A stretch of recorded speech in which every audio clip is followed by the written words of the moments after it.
అంటే ఇక మంత్రి శ్రీధర్ బాబు మాట్లాడుతున్నారు. ఇప్పుడు లైవ్ చూద్దాం. గారిని పథకం ప్రకారం ఆ వేదిక నుంచి అక్కడ దగ్గరికి రమ్మని చెప్పింది ఎవరు? వచ్చిన తర్వాత దాడి చేసే ప్రయత్నం చేసింది ఎవరు? ఎవరి దమనకాండకు పాల్పడే కార్యక్రమాన్ని ఆలోచన చేసింది ఎవరు? దీని వెనుక ఉన్న కుట్రదారులు దానిపైన ఖచ్చితంగా విచారణ జరపడం జరుగుతుంది.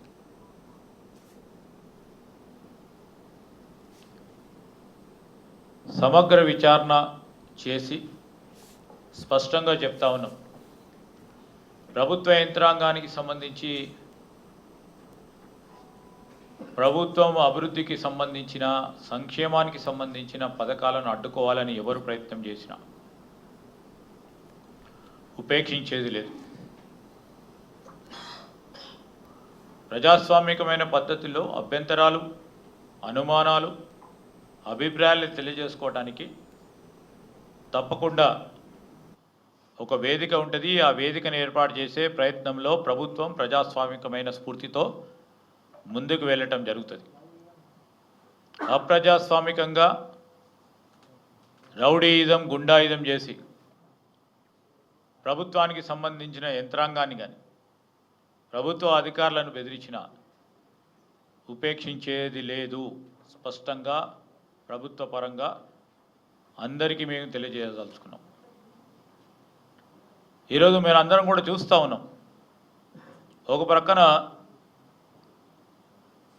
ప్రధాన ప్రతిపక్షమైన బీఆర్ఎస్ పార్టీ వారు గత 10 నెలల నుంచి అధికారం పోయిందనే ఒక బాధతో, మాకు అధికారం రాలేదు అనే ఆక్రోశంతో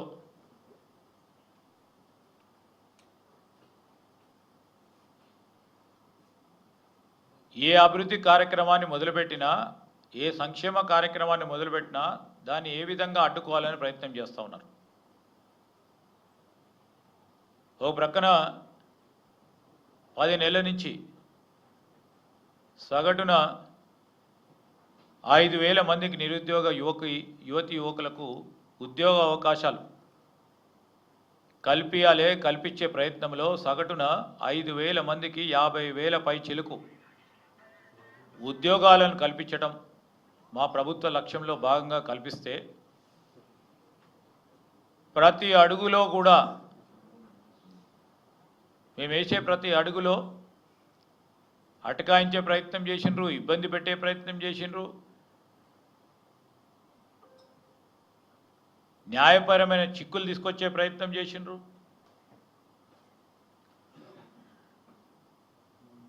ఇంకో ప్రక్కన న్యాయపరమైన చిక్కులను పరిష్కార మార్గంలో ప్రభుత్వానికి సంబంధించిన న్యాయశాఖకు సంబంధించిన నిపుణులు ప్రయత్నం చేస్తూ ఉంటే దాన్ని ఏ విధంగా అడ్డుకోవాలని ప్రయత్నం చేశారు. మొన్న జరిగిన గ్రూప్ 1 పరీక్షలకు సంబంధించి కూడా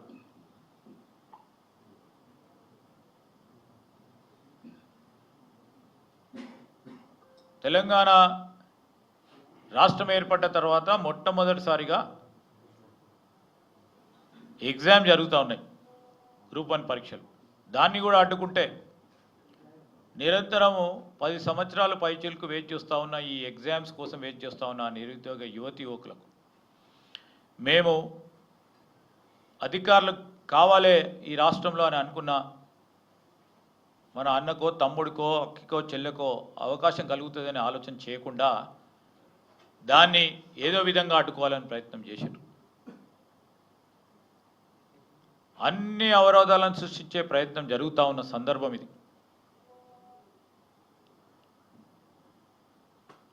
ఆ సందర్భంలో కూడా మేము ఈరోజు పరిశ్రమలు ఏర్పాటు చేస్తామంటే పరిశ్రమలను అడ్డుకోవాలనే ఓ ప్రయత్నం జరుగుతూ ఉంది. సరే, నిన్న జరిగిన లగచర్లలో జరిగిన సంఘటన విషయంలో విచారణ పూర్తి స్థాయిలో అయిపోయిన తర్వాతనే ఎవరు దీని వెనుక ఉన్నారు, అసలు కారణం ఏందని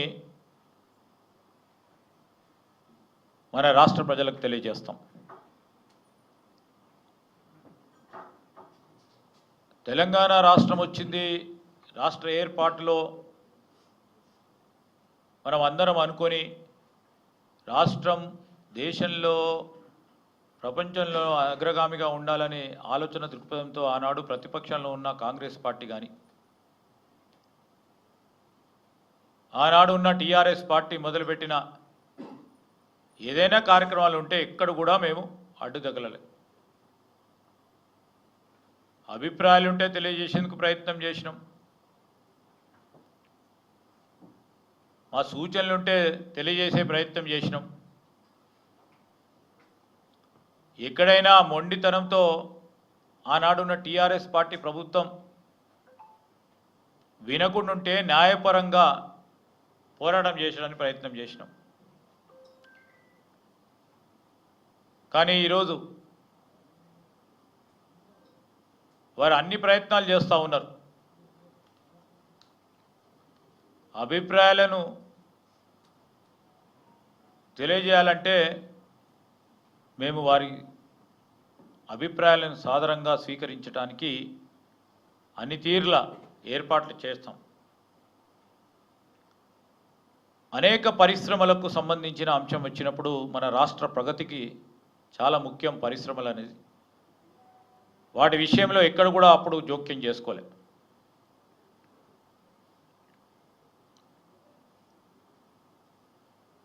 అప్పుడే ఆ విధమైన జోక్యం చేసుకొని ఉంటే రాష్ట్ర ప్రగతికి విరోధులుగా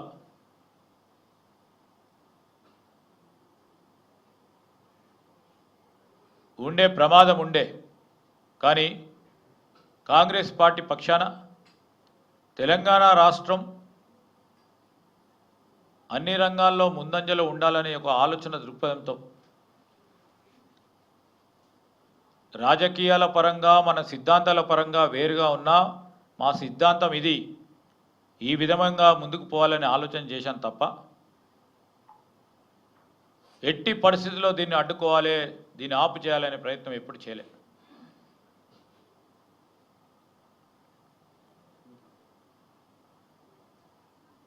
స్పష్టంగా చెప్తా ఉన్నాం. నిన్న జరిగిన లగచర్లలో సోమవారం నాడు జరిగిన విధ్వంసం, ఉన్నత అధికారులపై దాడి వెనకాల ఎవరి కుట్ర ఉంది, ఎవరు ఎందుకు చేస్తున్నారో,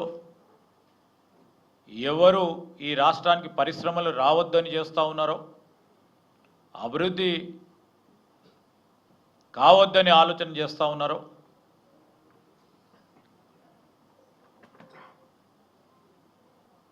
మన నిజాయితీ పరులు అమాయకులైన రైతు సోదరులకు సంబంధించిన వారి ప్రయోజనాల గురించి ఆలోచన చేయకుండా రాజకీయ లబ్ధి పొందటానికి ఆలోచన చేస్తూ ఉన్న వారి కుట్రను తప్పకుండా వెలికి తెస్తాము. ఎవరు చేశారు, ఏ విధంగా చేశారు, ఎందుకు చేశారు, పూర్తి స్థాయిలో సమగ్ర విచారణ జరపటం జరుగుతుందని మీ ద్వారా రాష్ట్ర ప్రజలందరికీ కూడా తెలియజేస్తా ఉన్నాం.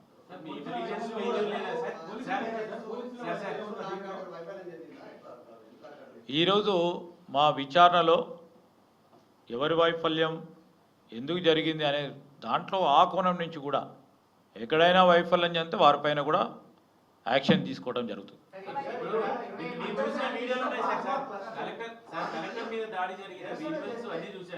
అక్కడ ఒక కానిస్టేబుల్ కూడా కనపడలేదు. అంటే మీ ఇంటెలిజెన్స్ గతంలో సెక్రటరీ దాకా వచ్చిందాక వదిలేశారు, ఇప్పుడేమో కలెక్టర్లు ఎంఆర్ఓల మీద దాడి జరిగిందాక, అంటే మీ ఇంటెలిజెన్స్ వైఫల్యం లేదా?